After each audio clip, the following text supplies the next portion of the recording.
espacio. Esto llegó, estas imágenes, al blog TN y la gente. Esto ocurre todas las tardes en la estación Querandí del Belgrano Sur. Así viajan los chicos que salen de la escuela a las 5 de la tarde. No hay más trenes, no hay más lugar y hay que llegar a casa, aún a riesgo de perder la vida, como dicen quienes opinan que esto no puede seguir ocurriendo. Por ejemplo, un profesor de esa escuela, el maestro, que se llama Jorge Viapina. Estas imágenes que realmente, por las que uno siente vergüenza, yo creo que ustedes las deben recordar, fueron realizadas conjuntamente con la Defensoría del Pueblo de la Nación durante la gestión de Eduardo Mondino y por TN también, que fue quien toma cuenta y advierte de en qué circunstancias estos jóvenes estudiantes estaban viajando y el riesgo de sus vidas, ¿no? Yo quiero presentarles a quienes nos acompañan hoy y le agradezco mucho a Miguel Mesina, que es usuario e integrante de la comisión Lobos de Salvemos al Tren, y también a Ramón Duarte, que es miembro de MONAFE, Movimiento Nacional Ferroviario, y que en el caso de Ramón creo que ha escalado todos los posicionamientos que se puede tener como trabajador ferroviario hasta llegar a ser maquinista, porque entró en el año 80 fue, sí, año 80. Claro, y entró el primer trabajo que tuvo vinculado a ferrocarriles fue peón de estaciones, baño.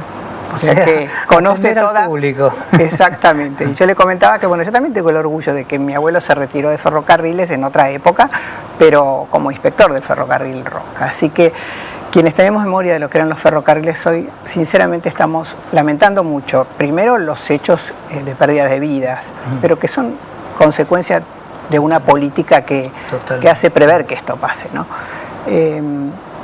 ¿Desde cuándo cree usted, Ramón? Todos decimos década del 90, se empezó a desatender, pero ¿por qué? ¿Para qué? ¿Cuál fue el objetivo? Bueno, el objetivo de esto lo puedo decir porque yo viví esa parte, ¿no? Incluso estuve en las grandes huelgas para resistir este proceso privatizador. Bueno, una de las excusas era que se venía la modernización de los trenes, que se perdía en ese momento $1 millón por día, y a partir de la privatización iban a mejorar los servicios, se iba a avanzar tecnológicamente, se iba a hacer un servicio eficiente. Bueno, con el correr de los años vemos que es todo lo contrario y retrocedimos. Y bueno, y se implementa una política que nosotros decimos nefasta de subsidios, indiscriminados y sin ningún tipo de control, donde yo tuve la suerte de participar en el documental de Pino. Nosotros hablamos de un triángulo de corrupción.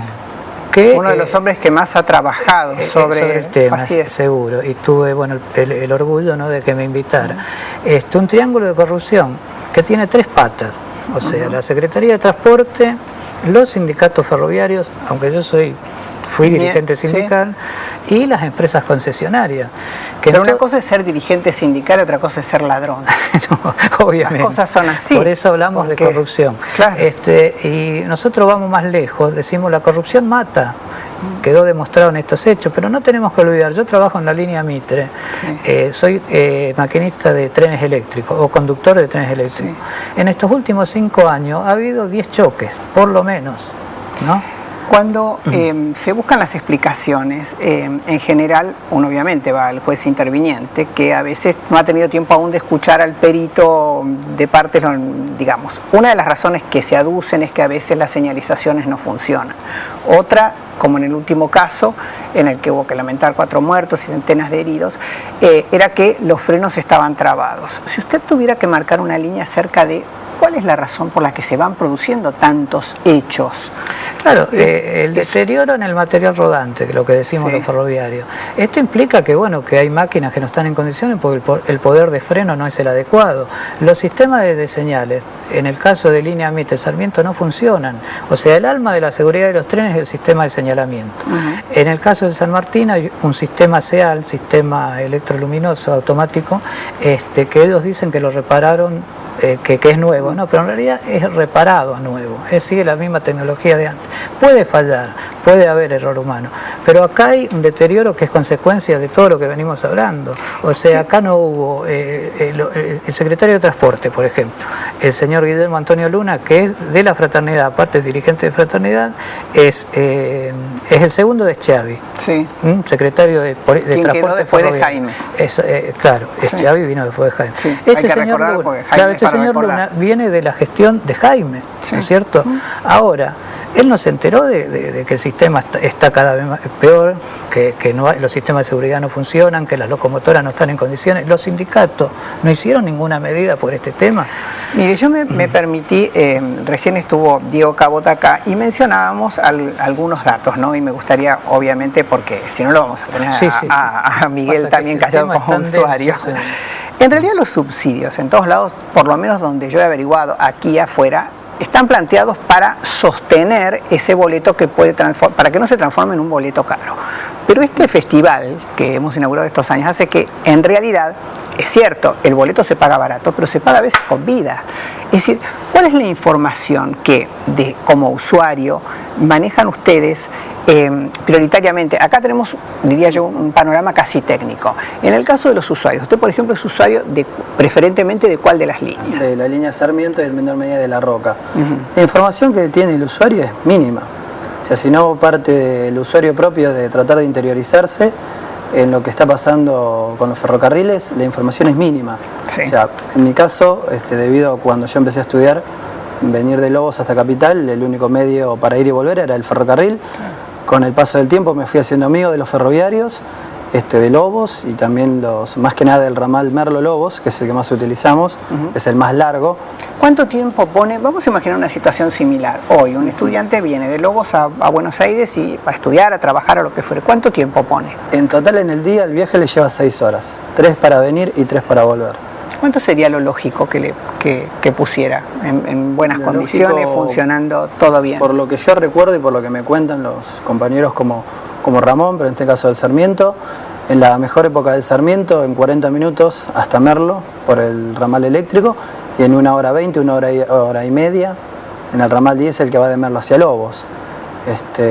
El problema, mucha gente que trabaja sobre este tema dice, el problema no es comprar vagones, sino restablecer la red vial, que es lo que está deteriorado. ¿Ustedes comparten que hay una prioridad entre restablecer las vías primero y después comprar los vagones o no? Nosotros creemos que sí. Primero hay que renovar vías. ¿Por qué? Porque las vías, sacando excepciones, ¿no?, de alguna inversión que ha hecho el Estado, caso San Martín o Roca, las vías no están están colapsadas y no se puede circular a más de 40 kilómetros por hora. Las vías ya están sin balastro, están asentadas sobre barro, sin tirafondo, se aflojan. Se mueve, la vía se mueve, bueno, y por eso hay muchos descarrilamientos. Sucedió en José León Suárez, yo soy de José León Suárez. Bueno, en ese sector se producen diariamente, casi cotidianamente, descarrilamientos. Entonces, prioridad 1 es la vía, y luego el material rodante, pero un material que sea supervisado y que tenga un correlato de línea técnica, porque acá se acaba de comprar 3.500 millones de dólares de material inservible que está tirado en Escalada, en San Martín. Esto es un despropósito. Cuando uno piensa en aquel tren, yo de chica, bueno, y siempre digo sin sacar cuentas, pero bueno, muchas veces con mi familia viajábamos en el Marplatense. El Marplatense era un tren, estoy hablando década del 60, que salvo alguna imprevisión, en 4 horas y media, 5 horas uno estaba en Mar del Plata. Yo creo, bueno, y lo hemos visto ahora en los últimos días, lo que ocurre cada vez que un tren quiere salir para Mar del Plata, que son 400 kilómetros, ¿no? Y que no han sido de las vías más castigadas por los transportes de cargas, porque ese es otro tema, que ellos, es una información que me dieron y también le pido que me corroboren si es así, que aquellos tramos que son más utilizados, o específicamente utilizados por el transporte de cargas, han sido o están mucho más vencidos todavía que el de pasajeros, con lo cual habría que reconstruirlos prácticamente desde cero. Sí, los tramos de carga son los más dañados, lo hemos visto estos días también con el Gran Capitán, claro, y lo estábamos comentando en la producción con Ramón.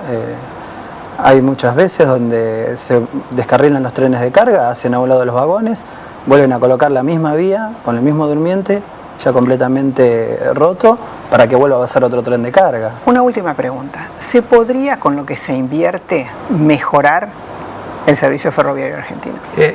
Nosotros, yo le había puesto una síntesis. Sí. Impulsamos, el eje de nuestra actividad pasa por impulsar un proyecto de reconstrucción de tren a nivel nacional.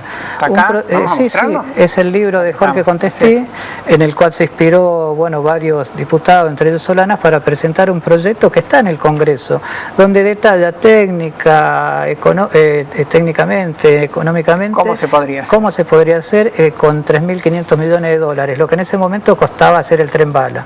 con material nuevo, reabriendo talleres en el país. Bueno, el libro lo sintetiza, o sea, ahí hay un fundamento que creo que es incontrastable.